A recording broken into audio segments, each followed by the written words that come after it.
regards to working with CGI, the amount of it that's in Dumbo, some actors kind of think of it as experimental theatre and they think of it as black box theatre. Was that your experience of it, or do you just...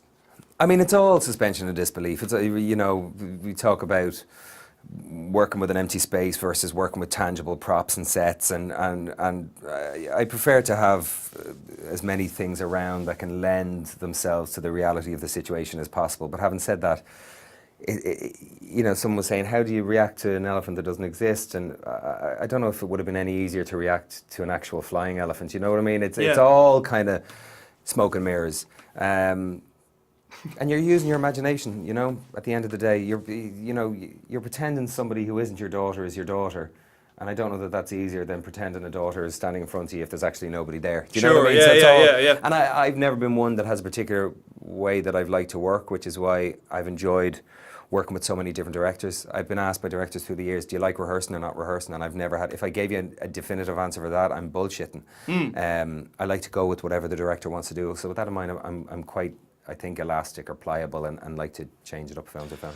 Yeah, because I would imagine with Tim Burton, like, he has a very kind of definitive idea of what he wants, and like actors respond to that. He does, and that's represented in, you know, the details of the sets that he designs, the colour palette that he's shooting on. He's very specific in regards to the physical space between characters and movements and blocking of a scene. He's got great ideas and a very clear idea. But having said that, he's not constricting in any way. He's very free form, man. He's so kind of delightfully chaotic in how he creates, that it was just lovely to be washed up in that kind of tidal wave of creativity that is him. He's so frenetic on the set. I'd look at him watching the monitor, and he'd be watching the monitor to watch the scene being acted, and he'd be... It was the most he gets that into thing. it, yeah. He gets that into it, man. To see that after 30 years was so inspiring. So yeah, all of us, we were all there. Look, Dumbo is a beautiful story, and it has a beautiful message at the centre of it, and Dumbo himself is the quintessential outsider and somebody who's, you know, deemed weird and a freak by society, and then we find out that he's actually this magical creature that has this ability to open people's hearts and bring people together.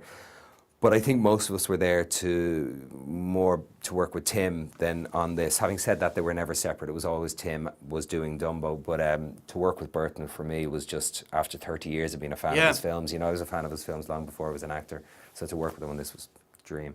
And actually on that as well, because like, I mean, it was a bit of a reunion for Batman Returns, like, you know, with Michael Keaton and Danny DeVito. You did Bullseye. What would it take for you to do a Marvel film?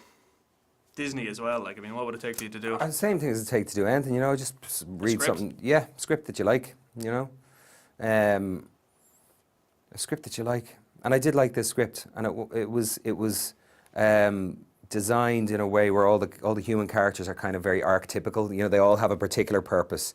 I'm literally a broken man. I come back from the war, you know, having lost an arm. I'm physically broken, psychologically and emotionally a little bit broken, in the Disney way that you can be broken. You know, there's a tonal thing you have to honour.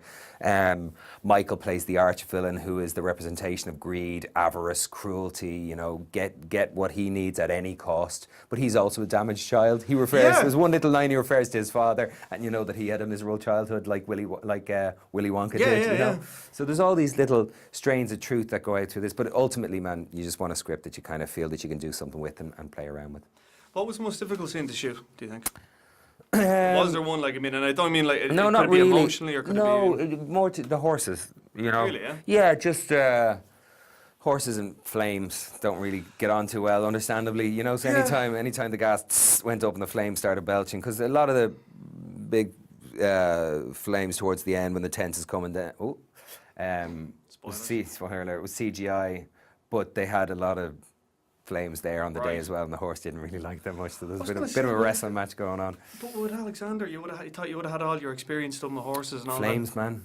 Yeah. And with Alexander, I got thrown a couple of times in Alexander. I never got thrown on this. Alexander was betting out this stuff that we did. You wouldn't get away with now. You kind of think that, wouldn't no, you wouldn't. No, you look at it like you wouldn't get away tell. with it now. Not at all. I mean, there was one scene in Alexander where, when in Thailand, when they shouted action, I shit you not, and I may be out by a number of 10 in relation to the horses, 2 in relation to the elephants, and 100 in relation to the humans. But when they called action, 80 head of horse, 12 head of elephant, and 600 humans moved at the same time. Jesus Christ. It was chaos. And you can't orchestrate that. No. I mean, you could, but it was just...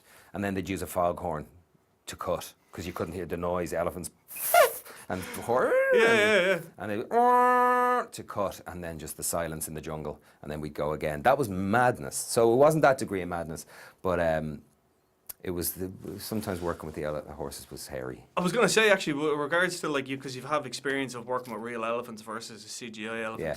Any difference? Easier the second one, Isn't it? Yeah, much easier. Yeah, Like much easier. Much easier. I Yeah, can and being imagine around that those element. elephants, you know, they were beautiful and all, but I don't know that they're treated that well over there, you know, at the time. So it was lovely. There was horses on this film, a couple of technically coloured poodles, and as far as animals went, that was it. That was it. Yeah. Are you not an animal? And I don't mean not being smart, but like, are you not an animal person, or is it just? Oh, I love animals. It's just. What do you mean in relation to Just working with them, because you know, say don't work yeah. with kids, don't work no, with that's animals. bollocks, though. That's in my experience, working with animals is great crack. Yeah, if you're in a rush and you have a few shots to get in the day, and you have a dog that's supposed to open the door, come in, go to the fridge, open the fridge, grab a banana, and hit a mark, you might be there for a while. Yeah. You know, but I love working with animals. I worked with horses on 4 films. I've done fairly extensive riding through the years, and that's been some of my favourite stuff I've done in 20 years of films. And kids are always, I mean, from Annie I worked with on Ondine to the kids I worked with on Pride and Glory, Nico and Finley on this. I always it's a dream working with kids. I've yet to have a bad experience. There you go. Have to leave it there then. Cheers, man. Fair play to you.